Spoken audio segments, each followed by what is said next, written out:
So if I were to sum up my childhood in one word, I would say average. Let me explain. I had a good childhood. I had an easy childhood, but my family wasn't rich. We weren't poor. We were comfortable. And I have no rags to riches the story to tell you about. My parents busted their butt. We were the average American family. And as a kid though, one thing that was not average about me was my weight.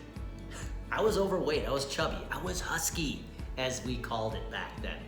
And that's hard as a kid, right? I mean, your peers don't know any better than to make fun of you about you and your weight. And that led to a lot of self-confidence issues, a lot of self-worth issues. I mean, I feared the judgment of other people. And in sports, I would also say I was average. I mean, I wasn't born with unbelievable speed, height, or size. I had an average arm. But there was one place I felt invincible, untouchable. And that was on the pitcher's mound when I had this baseball in my hand. And when I took that mound and I lasered in on that catcher's mitt and lasered in on that batter, it was game over. I remember games in high school where I knew going into the game I was going to throw a shutout. That team had no chance. And I couldn't wait for spring to come around every single year because to me it meant another chance to grab the baseball, it meant a chance to take the mound, and it was another chance to feel invincible. And guess what? Spring is here again. But instead of having that feeling of invincibility, you're dealing with loss right now, right? It could be the loss of your job, the loss of your self-worth, the loss of your self-confidence. And instead of feeling invincible, you're feeling average right now. And that average feeling has you paralyzed. You're sitting in anxiety, stress, and fear when you should be taking action. This is the chance to build your future.